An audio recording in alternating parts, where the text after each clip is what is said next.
barista robot itu, ini ngomong yang kreatif ya. Yang ngacik siapa? Bukan robot, tapi orang di belakang yang bikin program kan. Gulanya 1 sendok gram kan robot juga yang itu. Robot nggak bisa bikin lebih enak, nggak tahu. Mindsetnya apa? Biasanya orang tahu robot itu everything is alright. Robot itu robot itu bukannya mengerjakan segalanya, tapi ada banyak peripheral pendukung. Biasanya slogan saya, ada repetitif, ada yang butuh presisi, pasti butuh robot. Disitulah marketnya. Market itu ada di mana? Coba Mas Ben lihat HP. HP makin presisi makin cantik gak? Ya. Bahkan HP sekarang kita nggak sadar ya. HP sekarang itu udah nggak ada baut. Semuanya pakai lem. Lem itu yang ngelem robot. Jadi gitu. Jadi di saat teknologi makin kompleks. Saya ketawa ya, sorry. Tapi kalau kebayang ya kalau yang ngelem manusia, coba bayangin aja ngelem satu-satu. Belum kemana-mana. Ini komplain, Pak, kok ada lemnya? Iya gitu. Cicol Digital Yours. Kita hari ini Vincent akan ngomongin lagi tentang robot. Masih dengan narasumber keren dari Epson, Mas Rudy. Nanti kita akan bicara banyak. Kalau kemarin kita sudah diberikan pencerahan tentang tren robotik seperti apa, kemudian bicara masalah SDM, ternyata SDM itu masih butuh banyak banget. Dan kemarin juga Mas Rudy sudah kasih tips kan, kira-kira apa yang harus dipersiapkan oleh SDM ini apabila kalian nih pengen menjadi orang-orang expert di industri robot atau di industri apapun yang menggunakan robot. Kemarin sudah disampaikan beliau bahwa logika ini menjadi satu hal yang mendasar yang harus dimiliki oleh SDM atau digital talent di industri robot. Nah, sekarang kita masih pengen ngobrol lagi nih dengan Mas Rudy. Kebetulan sudah janji untuk extend waktunya. Kita akan ngobrol lagi seputar robot. Ada beberapa pertanyaan nih, titipan yang harus aku sampaikan ke Mas Rudy, karena apapun ternyata diskusi kita kemarin menarik. Kemarin diomongin bahwa ada perusahaan-perusahaan asing yang sudah membuka pabrikannya di Indonesia, industri otomotif dan lain sebagainya, yang artinya ini market dari robot di Indonesia ini akan semakin luas. Nah, kita akan tanya ini ke Mas Rudy, kira-kira pangsa pasar atau market robot di Indonesia ini seperti apa. Kemudian nanti saya juga pengen tahu nih, kalau bicara masalah penggunaan itu challenge-nya juga apa. SDM sudah pasti nih challenge, tapi apakah ada challenge yang lain? Dan kemudian ada satu poin lagi yang menarik, yaitu tentang nilai intelektualitas tentang robot sendiri. Oke, langsung saja Mas Rudy, thank you banget masih mau extend waktunya bincang-bincang kita akan kasih knowledge baru buat teman-teman tentang robot yang aku rasa memang Mas Rudy yang bisa share buat teman-teman semuanya. Mas, kan waktu diskusi kita di sesi sebelumnya itu banyak disinggung bahwa penggunaan robot untuk industri di Indonesia ini semakin tinggi lah, semakin naik lah dari hari ke hari. Bahkan mungkin ada prediksi 5 tahun atau 10 tahun lagi akan boom. Semua orang akan pakai robot, dan ini artinya membutuhkan banyak variabel-variabel, entah itu SDM, entah apapun yang diperlukan. Nah, tapi bicara masalah market sendiri, itu seberapa besar sih market Indonesia saat ini dan nanti ketika 5 tahun atau 10 tahun yang akan datang, kalau bisa diprediksi? Yes. Jadi gini Mas Ben, kita balik lagi ya. Kalau kita ngomong market itu sebenarnya market itu di mana kita lihat ya. Biasanya slogan saya, ada repetitif, ada yang butuh presisi, pasti butuh robot. Disitulah marketnya. Market itu ada di mana? Coba Mas Ben lihat HP. HP makin presisi makin cantik gak? Ya. Bahkan HP sekarang kita nggak sadar ya. HP sekarang itu udah nggak ada baut. Semuanya pakai lem. Lem itu yang ngelem robot. Jadi gitu. Jadi di saat teknologi makin kompleks. Saya ketawa ya, sorry. Tapi kalau kebayang ya kalau yang ngelem manusia, coba bayangin aja ngelem satu-satu. Belum kemana-mana. Ini komplain, Pak, kok ada lemnya? Gitu. Jadi sebenarnya kalau market itu banyak. Jadi ketika barang itu makin perfect, makin presisi, makin itu pasti pakai robot. Nggak mungkin, itu nggak bisa dipungkiri seperti itu. Nah, kalau kita ngomong Indonesia di mana marketnya? Market itu banyak. Otomotif ya banyak ya. Ada perusahaan A, ada perusahaan H, ada yang saya sebut merek nih. Banyak perusahaan udah pakai robot, udah pasti itu. Kemudian kita ngomong lagi, kenapa mereka pakai robot? Jadi sebenarnya kita ngomong robot itu, mereka akan recall. Nah itu kenapa mereka pakai robot? Untuk mengurangi recall itu. Dan mereka bisa tracing datanya itu. Jadi kalau saya simpulin di Indonesia itu market yang paling hot itu adalah otomotif market, elektronik market, dan juga Indonesia paling tinggi apa? F&B dan pharmaceutical gitu. F&B? Iya, F&B dan pharmaceutical. Itu pasti pakai robot. Kenapa? Bayangin kalau kita ke pabrik susu, nyata yang nuang susunya orang atau nuang itu. Kalau lagi keringetan tambah asin tambah enak. Oke. Tapi saya itu kalau misalkan masalah presisi juga ukurannya mungkin akan lebih pas. Lebih pas, lebih itu. Itu yang biasanya kalau kita ngomong kayak produk kayak otomotif, elektronik itu pasti ngomongnya presisi, cepat kayak gitu. Tapi kalau kita ngomong perusahaan yang kayak F&B kemudian pharmaceutical, dia akan milih yang cepat dan high precision dan bisa nge-pack paling cepat kayak gitu. Nah, sekarang saya punya customer ya yang ngomong rata-rata produksi itu lebih dari 100 ppm. 100 ppm itu ya 100 piece per menit kayak gitu. Gimana robot menghandle gitu? Nggak udah kalau kita ngomong orang repetitif di situ itu pasti nggak kekejar seperti itu. Dan juga kalau kita ngomong SDM ini balik lagi nih, kasihan orangnya Pak, nggak ada nilai plus dia di sana. Padahal dia bisa, manusia itu punya mata, punya telinga, dia punya nilai kreatif yang lain untuk dikerjakan lain. Nah itu hal yang bisa di robot bantu seperti itu. Oh, yang bikin program juga manusia sebenarnya. Yang bikin program manusia. Iya, makanya. Gitu. Daripada dia bikin program semua manusia coba satu-satu itu kan buang-buang waktu sebenarnya ya. Apalagi kalau ada produksi yang harus terjadi 24 jam kali 7. Masa ya manusia nggak tidur gitu kan? Iya. Atau bergantian shift aja kan juga mengganggu ya. Nah, ini suatu yang pasti. Kalau dulu kita ngomong otomasi itu kita ngomong quantity ya. Kita ngomong 1 bulan 1000 ya 1000. Tapi kalau dulunya masih manual itu ketika pagi hari up, ketika sore hari down gitu biasanya. Makanya itu kenapa rubah ke otomasi. Oh oke. Menarik nih masalah pasar. Jadi pasarnya udah pasti akan semakin luas, dan apalagi kalau di bincang-bincang kita sebelumnya Mas Rudi juga menyinggung bahwa kedepannya tidak tertutup kemungkinan industri kreatif pun akan menggunakannya ya. Artinya ini menjadi satu peluang lagi. Jadi bukan berarti terus nanti nggak ada barista lagi, tetapi justru orang-orang yang mungkin di belakangnya yang bisa mencari ke situ. Toh dari untuk art supaya tetap aja butuh lah. Barista robot itu, ini ngomong yang kreatif ya. Yang ngacik siapa? Bukan robot, tapi orang di belakang yang bikin program kan. Gulanya 1 sendok gram kan robot juga yang itu. Robot nggak bisa bikin lebih enak, nggak tahu. Pasti ada orangnya SDM-nya. Dan standar ya. Standar ya. Soalnya kan bisa saja ketika kita meracik yang saat ini sama yang nanti bisa aja nanti terjadi pergeseran. Tapi kalau ini sudah ditentukan dengan robotnya, presisinya jelas, standar. Udah pasti 25 mg ya 25 mg. Nggak akan 25,1 atau 24,9 gitu kan. Berbeda gitu. Nah, Mas Ruth, kalau kita bicara masalah challenge nih, kemarin kan kita sudah ngobrol masalah SDM, sudah pasti itu menjadi big challenge kita sekarang ini.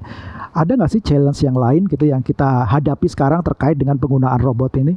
Banyak sekali. Kalau saya di customer tuh challenge-nya itu adalah mindsetnya. Kenapa? Kalau kita bilang robotik, mindsetnya apa? Biasanya orang tahu robotik itu everything is alright. Saya ngomong gitu. Iya. Pokoknya saya juga begitu loh. Mikirnya saya begitu juga. Kan? Robot pasti everything alright ya. Padahal challenge-nya robot itu bukan yang mengerjakan segalanya, tapi ada banyak peripheral pendukung. Contoh, robot punya sensor, robot punya conveyor, robot punya gripper. Jadi banyak sekali pendukungnya. Seperti itu. Jadi bukan hanya robot challenge-nya. Jadi di saat kita belajar robot, tapi kita juga perlu belajar pendukung peripheralnya. Itu challenge-nya. Apa contohnya? Kalau kita ngomong di sektor industri, ada PLC, ada HMI. Mungkin ini kata-kata yang nggak umum ya. Coba apa itu? Artinya apa PLC? PLC itu biasanya controller yang menghandle semua sistem. Kemudian ada HMI, biasanya visual. Kemudian ada lagi juga yang conveyor ini yang panjang. Kemudian robot ada lagi gripper yang di ujung tuh, yang bisa ada mode sedot, ada mode gripping, ada modenya flipping. Jadi banyak banget itu. Dan ini biasanya kita nggak dapat di waktu kuliah, itu waktu experience di lapangan situ. Jadi banyak banget. Udah itu kita ketemu lagi Pak, banyak vendor. Sekarang kita ngomong Epson, nanti ketemu vendor yang lain. Ada A, ada B, ada C. Udah itu harus digabungin jadi satu gitu.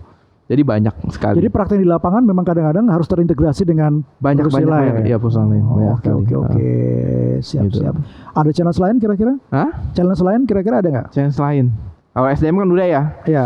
Yang lain adalah support sebenarnya. Support itu apa? Support ini di Indonesia ini masih sering terjadi penghargaan terhadap kreativitas. Nah itu challenge-nya. Kenapa?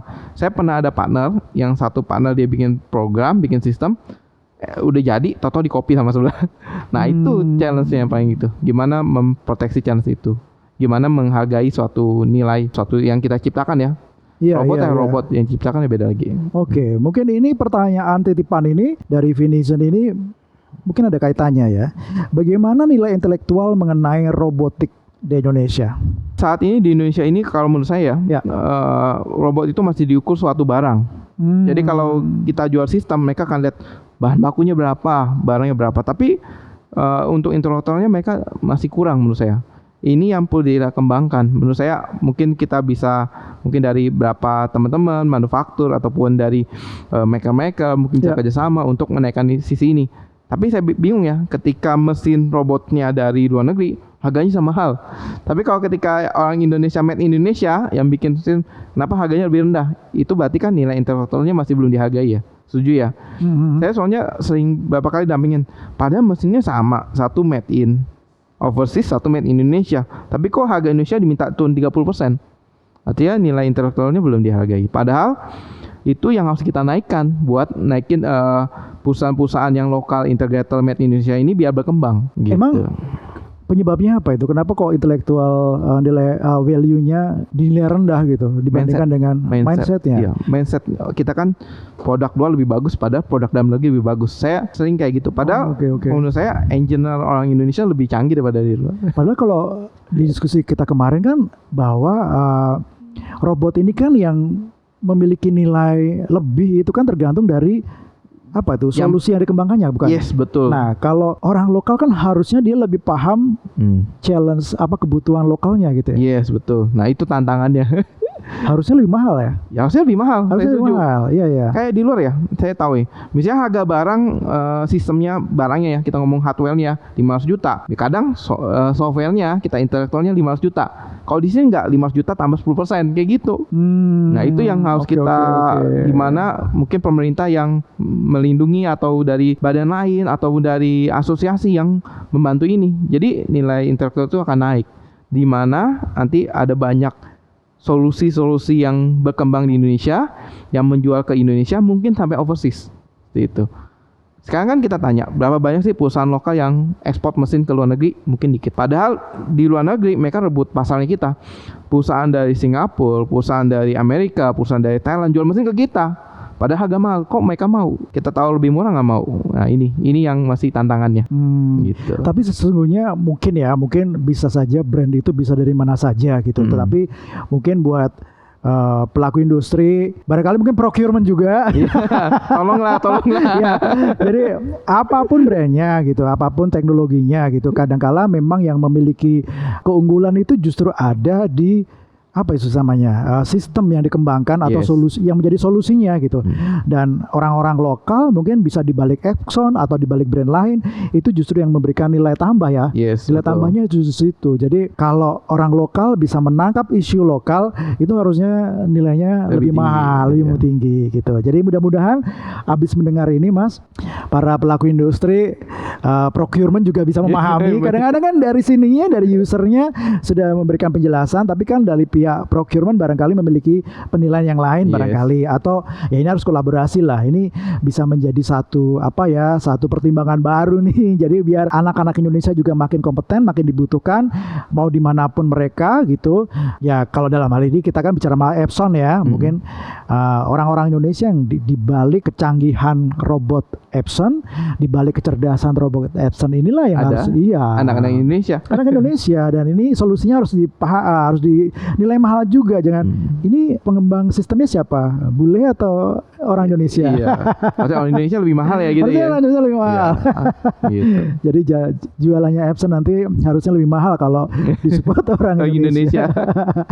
Tapi apapun sekarang ini kan udah eranya udah global ya. Apapun eranya global, dan kita berharap mungkin ya tidak hanya berdasarkan dari apakah itu orang Indonesia atau orang Jepang atau orang Amerika, tetapi semakin mampu melihat atau menjawab dari challenge yang ada, local challenge yang ada, spesifik challenge yang ada, nah itu yang harus dinilai lebih mahal.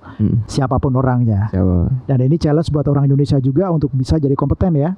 Makanya tadi dengerin tipsnya Mas Rudi, memperkuat logika, kemudian belajar di mana saja. Tapi di perguruan tinggi Indonesia sudah banyak ya yang menyediakan mata kuliah yang mendukung ke arah sini. Baru mulai. Oke. Tadi tunggu tanggal mainnya sudah ada beberapa. Ada juga yang udah kerja sama Epson juga, udah discuss bareng, duduk bareng, bikin kurikulum juga udah ada. Jadi tinggal tunggu mainnya. Oke, berarti tahu-tahu di situ ada robot Epson. Nah, atau kita juga kasih semangat juga buat perguruan tinggi di Indonesia. Ayo, ini kebutuhannya banyak banget, sudah berpuluh-puluh kali lipat kebutuhan untuk SDM di bidang robot, dan Epson siap support ya. Jadi nggak usah lari kemana-mana. Kalau butuh transfer knowledge, transfer teknologi, Epson sudah ready untuk bisa menjadi partner para perguruan tinggi untuk mengembangkan future talent kalian. Oke, baik Mas Rudi, thank you banget, obrolan kita menarik banget. Ini terima kasih sudah diberi pencerahan dari A sampai Z nih. Iya, A sampai Z. Iya loh, lengkap loh ini. Kemarin kita bicara masalah teknologi, tren dan lain sebagainya. Sekarang kita sudah dicerahkan juga kebutuhan-kebutuhan yang kira-kira bisa menjadi inspirasi buat perguruan tinggi, buat pelaku industri, buat timnya di dalam, manajemennya, tidak hanya yang usernya tapi juga procurement-nya barangkali bisa mempertimbangkan ini. Dan sekali lagi, Epson siap untuk berkolaborasi dengan siapapun untuk memajukan Indonesia, terutama dengan teknologi robotnya. Oke, thank you banget sudah join di bincang-bincang kita. Thanks banget Mas Rudi. Kita sambung lagi nanti dengan topik robot yang lebih menarik lagi, dengan kaya lagi. Kalau ke kampus-kampus gak apa-apa, undang-undang kita juga. Kita jadi bisa lihat. Atau ke partner kami. Boleh. Ini menarik ya, catat. Nanti tim TikTok akan follow up. Thank you banget. Jangan lupa komen, like, dan subscribe. Oke, salam sehat selalu. Bye. TikTok Digital Yours.